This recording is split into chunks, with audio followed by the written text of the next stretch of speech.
केजरीवाल ने कहा 3 नगर निगम को एक करना नहीं, चुनाव टालना है मकसद। दिल्ली के सीएम अरविंद केजरीवाल ने नगर निगम चुनाव टाले जाने को लेकर केंद्र सरकार पर सवाल उठाए हैं। केजरीवाल ने केंद्र की तरफ से राज्य चुनाव आयोग पर दबाव बनाए जाने का भी आरोप लगाया है। दिल्ली के सीएम ने पीएम से आग्रह किया है कि चुनाव टालना लोकतंत्र और देश के लिए ठीक नहीं है।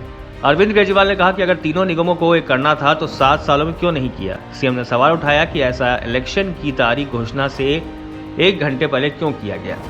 एमसीडी चुनाव को टालने के पीछे मकसद है, बीजेपी को डर है कि वो चुनाव हार जाएगी। आप सबको नमस्कार।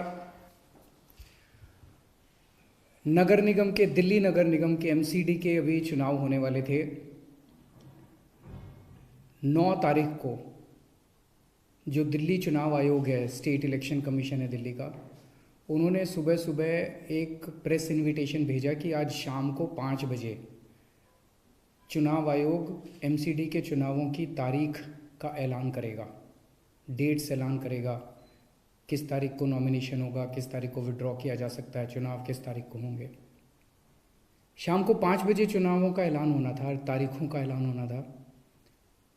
4 बजे, उसके 1 घंटा पहले, केंद्र सरकार ने चुनाव आयोग को चिट्ठी लिखी कि हम दिल्ली के तीनों नगर निगमों को एक साथ एक नगर निगम बनाने जा रहे हैं, इसलिए आप ये चुनाव टाल दीजिए।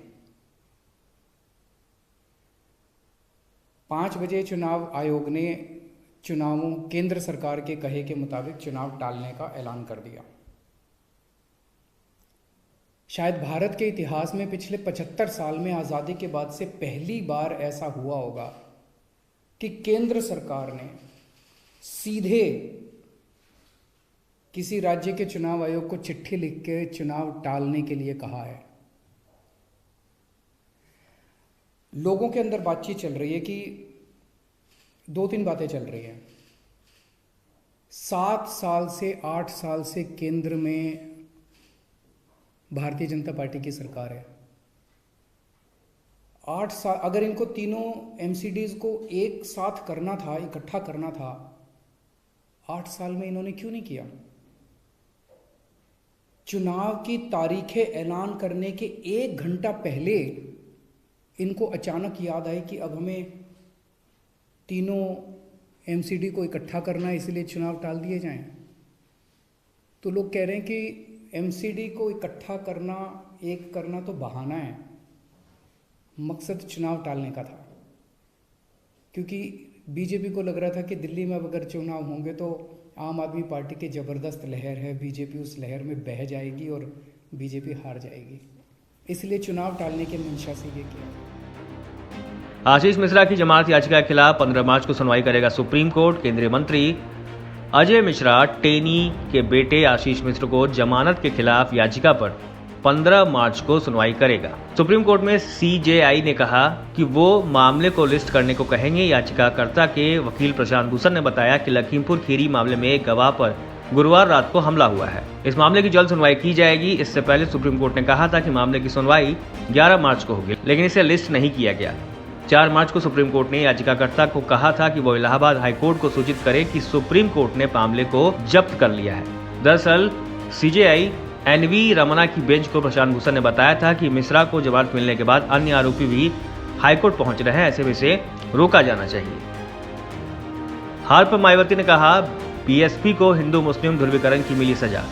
उत्तर प्रदेश विधानसभा चुनाव में बसपा की करारी हार पर पार्टी प्रमुख मायावती की पहली प्रतिक्रिया आई है। उन्होंने इसके लिए प्रदेश में हिंदू और मुस्लिम वोटों के ध्रुवीकरण को जिम्मेदार ठहराते हुए कहा कि मुस्लिम समाज बसपा के साथ तो लगा रहा, लेकिन इनका पूरा वोट बीजेपी को हराने के लिए समाजवादी पार्टी की तरफ शिफ्ट कर गया। बसपा को इसकी सजा मिली, भारी नुकसान हुआ। उन्होंने कहा कि मुस्लिम समाज ने बार बार आजमाई पार्टी बसपा से ज्यादा सपा पर भरोसा करने की बड़ी भारी भूल की है। भाजपा के अति आक्रामक मुस्लिम विरोधी चुनाव प्रचार से मुस्लिम समाज ने एक तरफा तौर पर सपा को ही अपना वोट दे दिया तथा इससे फिर बाकी भाजपा विरोधी हिंदू लोग भी बसपा में नहीं आए। और यदि ये सभी लोग इससे ये स्पष्ट है कि मुस्लिम समाज का वोट यदि दलित समाज के साथ मिल जाता, जैसा कि बंगाल के चुनाव में टीएमसी के साथ मिलकर भाजपा को धराशायी करने का चमत्कार परिणाम दिया था, तो फिर वैसे ही परिणाम यहाँ भी दोहराए जा सकते थे। और अब मेरी उन सभी से ये भी अपील है कि उन्हें अपना मनोबल बिल्कुल भी नहीं गिरने देना है, क्योंकि बाबा साहब के अनुयायी कभी भी अपनी हिम्मत नहीं हारते हैं तथा वे अपना संघर्ष लगातार जारी रखते हैं। सफलता फिर एक दिन झक मारकर हमारे कदम जरूर चूमेगी। हमें बाबा साहब के कारवा को न रुकने देना है, न झुकने देना है। बीजेपी की जीत पर बोले ओवैसी, गलती ईवीएम की नहीं, लोगों के दिमाग में डाली गई चिप की है। बीजेपी की जीत ने विपक्षी पार्टियों को मायूस कर दिया है। बीजेपी की जीत पर एआईएमआईएम प्रमुख असदुद्दीन ओवैसी ने भी अपनी प्रतिक्रिया दी है। उन्होंने कहा कि उत्तर प्रदेश की जनता ने भाजपा को दोबारा चुना, हम इसकी इज्जत करते हैं। गलती ईवीएम की नहीं, लोगों के दिमाग में जो चिप डाली गई है उसकी है। मुस्लिम वोटों पर ओवैसी का कहना था कि अल्पसंख्यकों को वोट बैंक की तरह इस्तेमाल किया जाता है, मुसलमान झुंझुना बन जाते हैं। यूपी में सपा का वोट ट्रांसफर नहीं हुआ। जो पॉलिटिकल पार्टीज